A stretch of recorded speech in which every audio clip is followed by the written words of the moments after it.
Assalamualaikum warahmatullahi wabarakatuh. Bagaimana kabar anak ibu hari ini? Mudah-mudahan diberikan keberkahan oleh Allah dan diberikan kesehatan oleh Allah Subhanahu wa Ta'ala.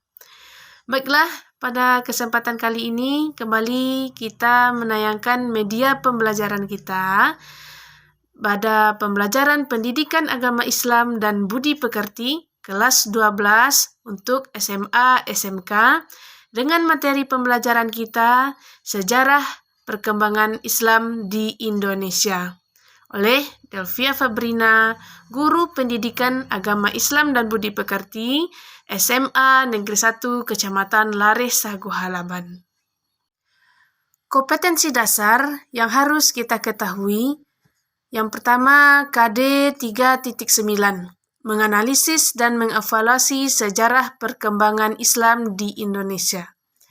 KD 4.9, menyajikan nilai-nilai keteladanan tokoh-tokoh dalam sejarah perkembangan Islam di Indonesia. Untuk tujuan pembelajaran kita, yang harus kita capai adalah setelah melaksanakan pembelajaran melalui model pembelajaran problem-based learning, peserta didik dapat yang pertama, menganalisis alur dan teori masuknya Islam ke Indonesia dengan baik dan benar. Yang kedua, menguraikan strategi dakwah perkembangan Islam di Indonesia dengan baik dan benar. Kemudian tujuan yang ketiga, menguraikan faktor-faktor yang mempengaruhi Islam mudah berkembang di Indonesia dengan baik dan benar. Yang keempat, menyimpulkan perkembangan dakwah Islam di Indonesia dengan baik dan benar. Kemudian yang kelima, menyimpulkan perjalanan dakwah Wali Songo dengan baik dan benar. Dan terakhir, mengkategorikan gerakan pembaruan Islam dengan baik dan benar. Kita lihat materi kita yang pertama, yaitu alur dan teori masuknya Islam ke Indonesia. Teori yang pertama yaitu teori Gujarat. Teori Gujarat, tokoh pencetus teori ini adalah J.P. Jenapel, Snouharganje, J.P. Mokauta. Islam masuk ke Indonesia menurut teori Gujarat pada abad ke-13 Masehi, dibawa oleh orang pedagang Gujarat atau India.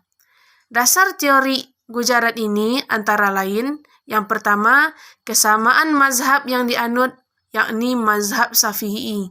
Yang kedua, adanya keturunan Arab yang bergelar Syahid atau Syarif.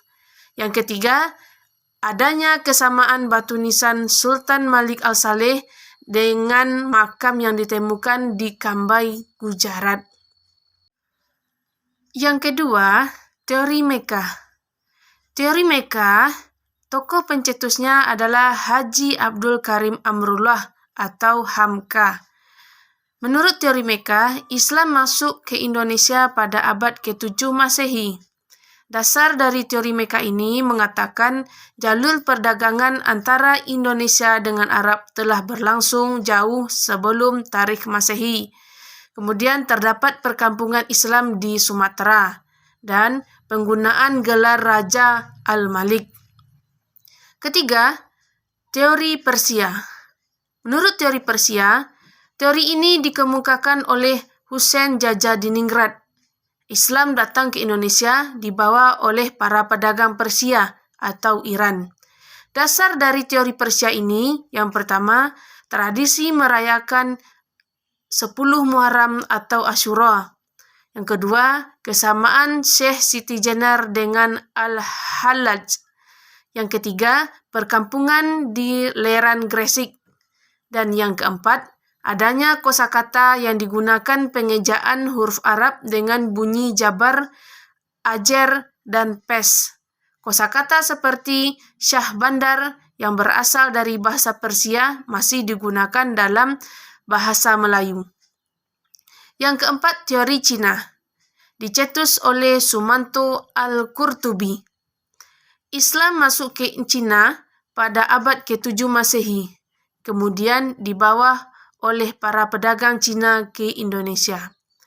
Bukti-bukti lain adalah masjid-masjid tua yang bernilai arsitektur Tiongkok yang didirikan oleh komunitas Cina di berbagai tempat, terutama di Pulau Jawa. Raden Patah merupakan keturunan Cina dari Champa yang dulu merupakan wilayah Cina. Nama lain dari Raden Patah ini adalah Jibun. Kita masuk kepada materi yang kedua, yaitu strategi dakwah perkembangan Islam di Indonesia. Kita lihat strategi yang pertama, yaitu strategi perdagangan. Indonesia masuk dalam jalur perdagangan internasional pada abad 7 Masehi sampai 16 Masehi, sehingga para pedagang Muslim dari Arab, Persia, dan India turut berdatangan untuk berniaga. Selain berdagang, mereka turut menyebarkan ajaran Islam kepada masyarakat yang waktu itu masih menganut agama Hindu dan Buddha. Para pedagang mengambil jalur laut untuk datang ke Indonesia, sehingga perniagaan yang terjadi antara Jazirah Arab, India, dan Asia Tenggara. Perdagangan bukan satu-satunya jalur masuknya Islam ke Indonesia, tetapi dengan berniaga, inilah Islam mulai dikenal dan diikuti penduduk pribumi, sehingga para pedagang memiliki peranan penting dalam menyiarkan Islam di Indonesia. Kita lihat strategi yang kedua, yaitu melalui budaya. Proses penyebaran Islam menggunakan media-media seni budaya seperti pergaleran wayang kulit yang dilakukan Sunan Kalijaga, upacara sekaten, dan seni sastra. Kemudian pendidikan. Para mubalik menjadikan rumah, masjid, atau langgar untuk pusat pengajaran Islam, berkembang menjadi pesantren. Menurut catatan Ibnu Battuta, ketika berkunjung ke Samudra Pasai pada tahun 1354 Masehi, ia mengikuti halaqah bersama raja di masjid ba'da sholat Jumat. Lanjut, yang keempat, yaitu perkawinan. Dilakukan dengan cara seseorang yang telah menganut Islam menikah dengan seorang yang belum menganut Islam, sehingga akhirnya pasangannya menganut agama Islam. Contoh, Raden Rahmat dengan Nyai Ageng Manila, Sunan Gunung Jati dengan Putri Kaunganten. Yang kelima, politik. Ulama memiliki peran penting dalam perpolitikan. Menurut Ibnu Battuta, ulama memiliki peran penting dalam kerajaan Samudra Pasai. Kemudian kita lihat dua macam pendekatan politik antara ulama dan kerajaan. Yang pertama, ulama mengislamkan raja. Yang kedua, ulama membantu berdirinya kerajaan. Yang keenam adalah tasawuf. Tasawuf yang diajarkan kepada penduduk pribumi mempunyai persamaan dengan alam pikiran mereka yang sebelumnya menganut agama Hindu. Ahli tasawuf di antaranya, yang pertama Hamzah Fansuri, yang kedua Syekh Lemah Abang, dan yang ketiga Sunan Panggung. Inilah strategi dakwah perkembangan Islam di Indonesia. Sekarang kita lihat materi kita yang ketiga, yaitu faktor-faktor yang mempengaruhi Islam mudah berkembang di Indonesia.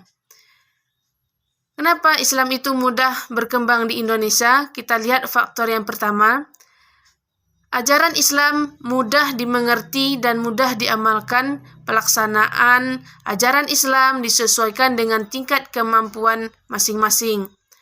Hal ini sesuai prinsip Islam yang tidak memberi beban kepada pengikut dan menghendaki kemurahan serta tidak menghendaki kesulitan. Faktor yang kedua kita lihat, yaitu syarat memeluk Islam sangat mudah bagi siapapun. Untuk memeluk agama Islam sangat mudah dengan hanya membaca 2 kalimat syahadat. asyhadu an la ilaha illallah wa asyhadu anna Muhammadar Rasulullah. Aku bersaksi bahwa tiada Tuhan selain Allah dan aku bersaksi Nabi Muhammad utusan Allah. Yang ketiga, Islam tidak mengenal kasta. Ajaran Islam mengajarkan bahwa setiap manusia memiliki derajat yang sama di hadapan manusia dan di hadapan Allah Subhanahu wa taala. Yang keempat, kegiatan keagamaan di dalam Islam bersifat sederhana. Kegiatan di dalam agama Islam dikenal dengan sebutan peringatan Hari Besar Islam atau yang kita ketahui dengan PHBI yang dilakukan secara sederhana dan tercapainya tujuan.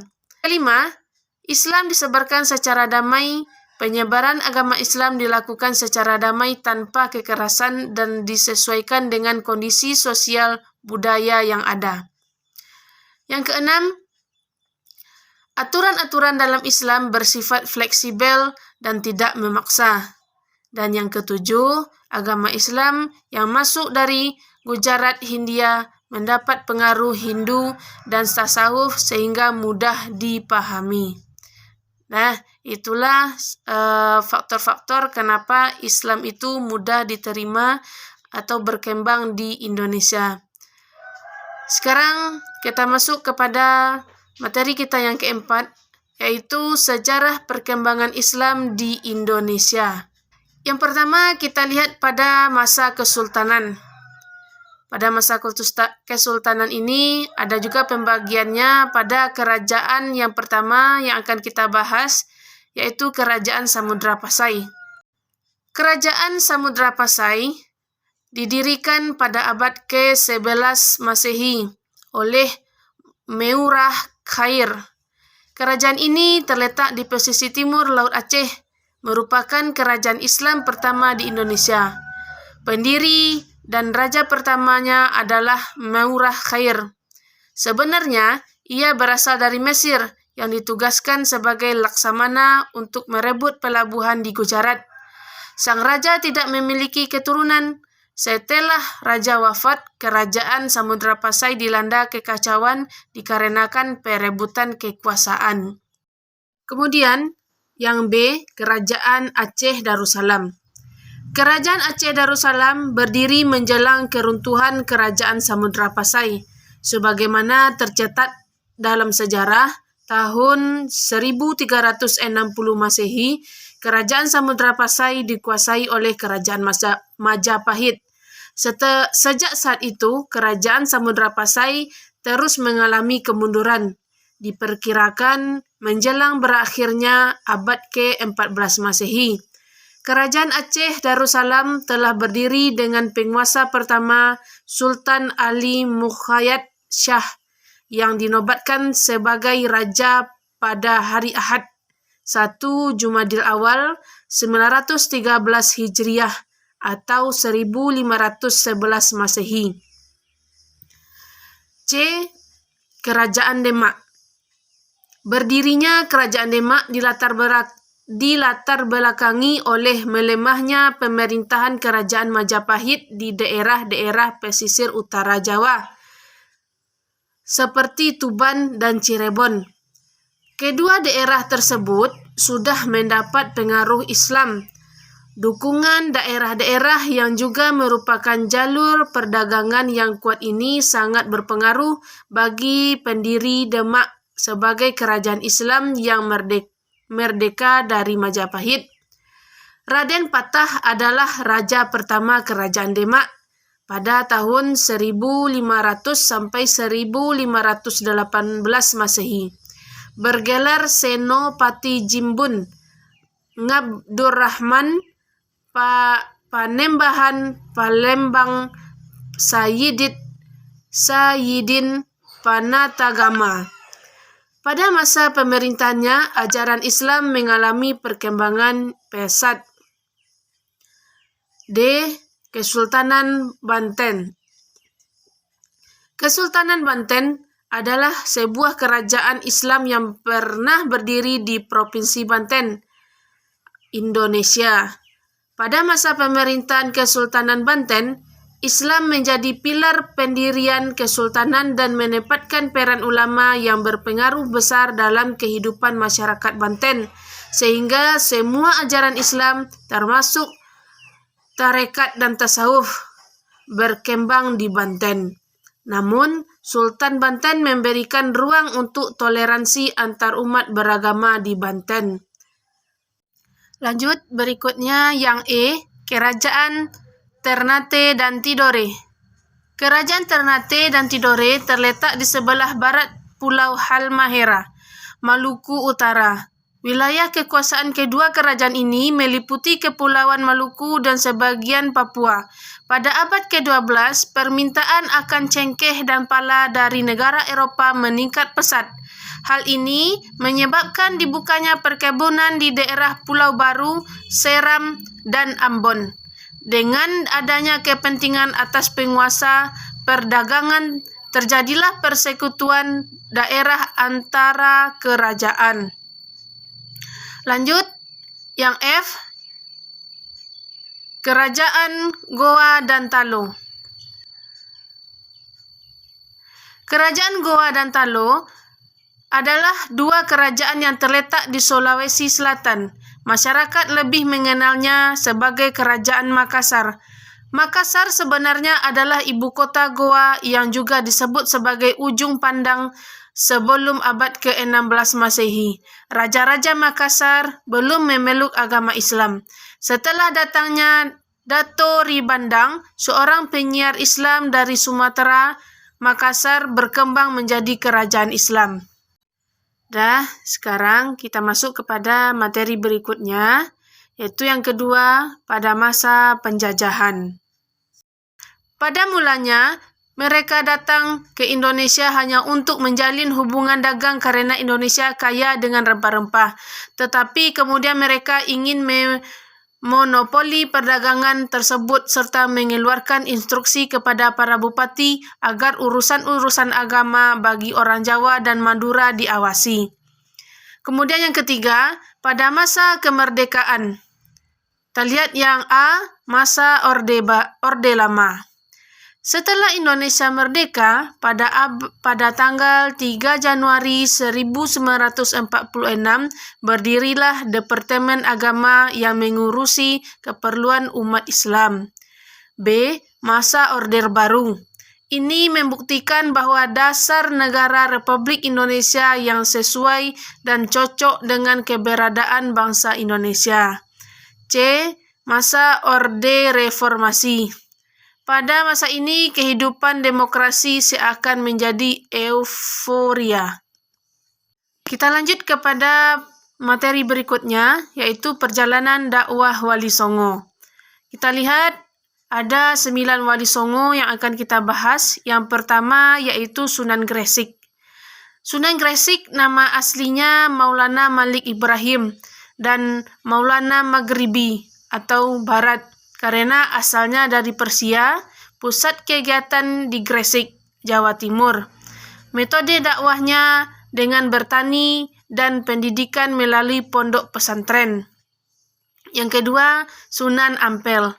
Nama kecilnya Raden Rahmat yang berkedudukan di Ngampel, Surabaya. Melalui peran beliau, lahirlah generasi Islam yang tangguh. Salah satunya Raden Patah, Sultan pertama Demak. Metode dakwah melalui pendidikan pondok pesantren. Yang ketiga, Sunan Bonang. Nama kecilnya Makdum Ibrahim, putra Raden Rahmat yang berkedudukan di Bonang dekat Tuban. Metode dakwah yang dipergunakan yaitu kesenian dengan mengubah suluk, wijil, dan tembang tombo ati. Kemudian yang keempat, kita lihat Sunan Rajat. Nama kecilnya Malik Munih atau Raden Kosim, juga putra Raden Rahmat dengan pusat kegiatan di daerah Derajat, dekat Sedayu, suatu wilayah antara Gresik dan Tuban.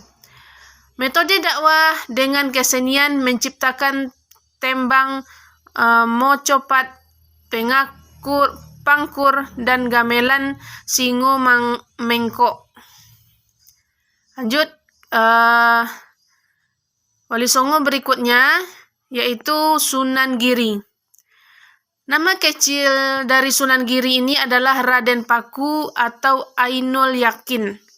Beliau adalah murid Sunan Ampel.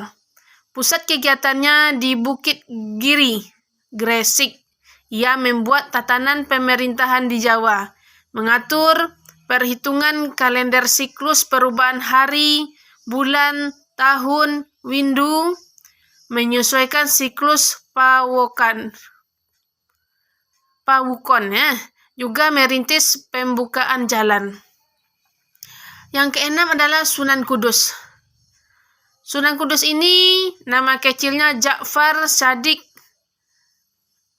berkedudukan di Kudus, merancang pekerjaan peleburan, membuat keris, melengkapi peralatan pandai besi, kerajinan emas, juga membuat peraturan perundang-undangan hingga sistem peradilan yang diperuntukkan orang Jawa. Berikut yang ketujuh adalah Sunan Kalijaga. Nama aslinya Raden Sahid. Pusat kegiatannya di Langu, Demak atau Jawa Tengah. Metode dakwah yang dipergunakan yaitu kesenian wayang dan menciptakan tembang suluk, lir, ilir, dan gundul-gundul pacul. Kemudian Wali Songo berikutnya yang ke-8 Sunan Muria.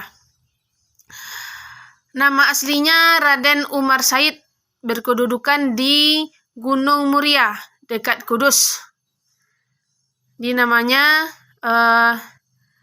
Gunung Muria dekat Kudus, berkedudukannya di Gunung Muria dekat Kudus. Metode dakwah yang dipergunakan yaitu dengan bercocok tanam, berdagang, dan melaut. Dan yang ke-9 Sunan Gunung Jati, disebut Pila Syarif Hidayatullah. Sunan Gunung Jati ini berkedudukan di Gunung Jati. Karena dia berkedudukan di Gunung Jati, makanya diberi nama Sunan Gunung Jati. Itu letaknya di Cirebon, Jawa Barat. Ia mengajarkan tata cara berdoa dan membaca mantra, tata cara pengobatan, serta tata cara membuka hutan. Nah, itulah 9 Wali Songo yang sudah kita ketahui. Semoga dapat kita ingat dari 9 Wali Songo tersebut. Selanjutnya kita lihat dari perjalanan dakwah Ki Haji Hasyim Asy'ari. Lahir di Kabupaten Demak tanggal 10 April tahun 1875 Masehi.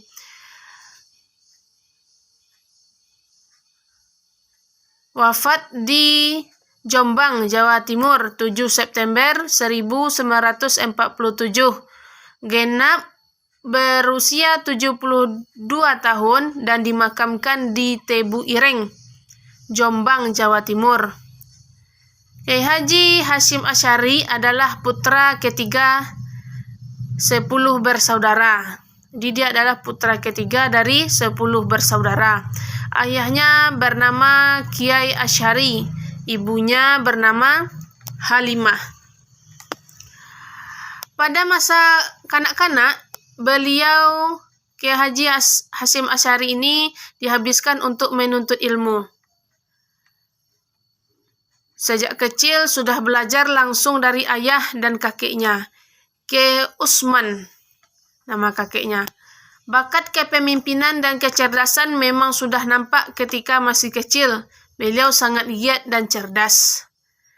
Sejak usia 15 tahun, Kiai Haji Hasyim Asy'ari berkelana menimba ilmu di berbagai pesantren. Pada tahun 1892, Kiai Haji Hasyim Asy'ari pergi menimba ilmu ke Mekah dan berguru kepada Syekh Ahmad Khatib Minangkabau. Sebagai ulama besar di Indonesia, beliau diberi gelar sebagai Hadratusi Syekh atau Maha Guru, pahlawan nasional, dan pendiri organisasi Islam yang bernama Nahdlatul Ulama atau NU ya, sebagai organisasi Islam terbesar di Indonesia. Kita lihat bentuk perjuangan Kiai Haji Hasyim Asy'ari, yaitu mendirikan pesantren Tebu Ireng, Jombang, Jawa Timur.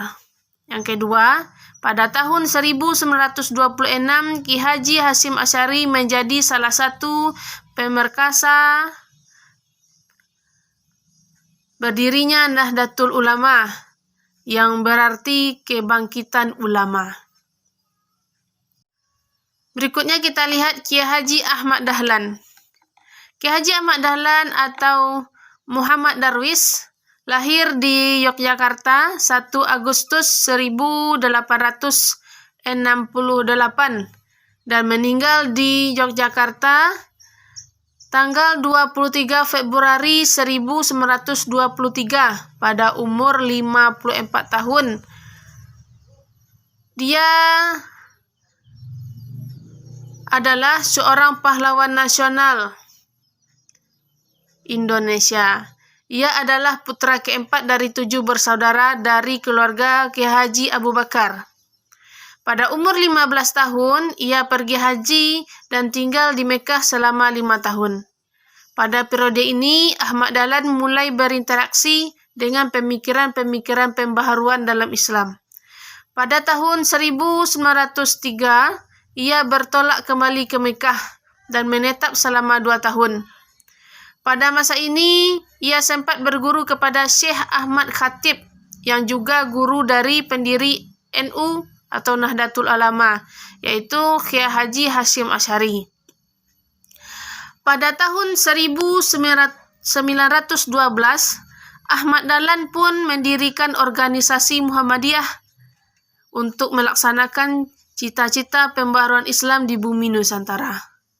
Gagasan pembaharuan Muhammadiyah disebarluaskan oleh Ahmad Dahlan dengan mendatangkan tabligh ke kota, di samping juga melalui relasi-relasi dagang yang dimilikinya. Nah, itulah biografi dan perjalanan dakwah dari Kiai Haji Ahmad Dahlan. Lanjut, berikutnya kita lihat dakwah melalui organisasi. Dakwah melalui organisasi yang pertama itu adalah Serikat Islam. Pada mulanya merupakan perkumpulan bagi para pedagang muslim yang didirikan pada akhir tahun 1911 di Solo oleh Haji Samahudi. Nama semula adalah Serikat Dagang Islam atau SDI. Latar belakang didirikan organisasi tersebut semulanya adalah untuk menghimpun dan memajukan para pedagang Islam dalam rangka bersaing dengan para pedagang asing dan juga membentengi kaum muslim dari gerakan penyebaran agama Kristen yang makin merajalela. Yang kedua, Muhammadiyah. Kita bahas, organisasi ini didirikan oleh Kiai Haji Ahmad Dahlan di Yogyakarta pada 18 November 1912, sebuah organisasi non-politis yang bertujuan mengembalikan ajaran Islam sesuai dengan Al-Quran dan Sunnah Nabi Muhammad SAW, memberantas kebiasaan yang tidak sesuai dengan ajaran agama atau bid'ah, dan memajukan ilmu agama Islam di kalangan anggotanya. Berikut yang ketiga, Al-Irsyad. Berdiri tanggal 6 September 1914 di Jakarta, 2 tahun setelah Muhammadiyah berdiri, dan dapat dibilang sebagai bagian dari Jamiatul Khair. Di antara tokoh Al-Irsyad yang terkenal adalah Syekh Ahmad Suryati. Al-Irsyad mengkhususkan diri dalam pembaharuan agama kaum muslim, khususnya keturunan Arab. Di Al-Irsyad ini khususnya organisasi ini untuk orang Arab, keturunan orang Arab. Lanjut yang keempat, Nahdlatul Ulama. Lahir di Surabaya tanggal 31 Januari 1926 dan kini menjadi salah satu organisasi dan gerakan Islam terbesar di tanah air. Tujuan Nahdlatul Ulama adalah mengupayakan berlakunya ajaran Islam yang berhaluan Ahlus Sunnah wal Jamaah dan penganut salah satu dari 4 mazhab fikih, yaitu Imam Hanafi, Imam Syafi'i, Imam Hambali, dan Imam Malik. Selanjutnya kita lihat yang kelima, Majelis Islam A'la Indonesia. Berdiri pada masa pemerintahan Belanda, tanggal 21 September 1937 di Surabaya, sebagai organisasi federasi yang diperkasai oleh Ki Haji Mas Mansur. Tujuan MIAI adalah agar umat Islam mempunyai wadah untuk membicarakan dan memutuskan semua soal yang dianggap penting bagi kemaslahatan umat Islam. Yang keenam, Masyumi. Berdiri tahun 1943 dalam Muktamar Islam Indonesia tanggal 7 November 1945 disepakati bahwa Masyumi adalah sebagai satu-satunya partai Islam untuk rakyat Indonesia. Organisasi ini dipimpin oleh Ki Haji Hasyim Asy'ari. Yang ketujuh, Matlaul Anwar. Berdiri tahun 1905 di Marus, Menes, Banten. Tujuan berdirinya Matlaul Anwar adalah untuk mengembangkan pendidikan Islam, khususnya di kalangan masyarakat sekitar Menes, Banten. Yang kedelapan, Persatuan Islam. Organisasi sosial pendidikan dan keagamaan berdiri pada tanggal 17 September 1923 di Bandung atas prakarsa Ki Haji Zamzam dan Muhammad Yunus. Baiklah, anak-anak ibu sekalian, dapat kita simpulkan dan dapat kita ingat kembali materi yang sudah kita paparkan mengenai sejarah perkembangan Islam di Indonesia. Yang sudah kita bahas pertama yaitu alur dan teori masuknya Islam ke Indonesia. Kedua, strategi dakwah perkembangan Islam di Indonesia. Yang ketiga, faktor-faktor yang mempengaruhi Islam mudah berkembang di Indonesia. Yang keempat, perkembangan dakwah Islam di Indonesia. Yang kelima, perjalanan dakwah Wali Songo. Dan keenam, gerakan pembaruan Islam. Itulah materi yang sudah kita pelajari dan kita lihat di video pembelajaran yang sudah Ibu tampilkan. Semoga bermanfaat dan dapat anak Ibu aplikasikan dalam pembelajarannya. Ibu mohon maaf jika ada kesalahan dalam penyampaian video pembelajaran ini. Ibu tutup dengan mengucapkan wabillahi taufiq wal hidayah. Assalamualaikum warahmatullahi wabarakatuh.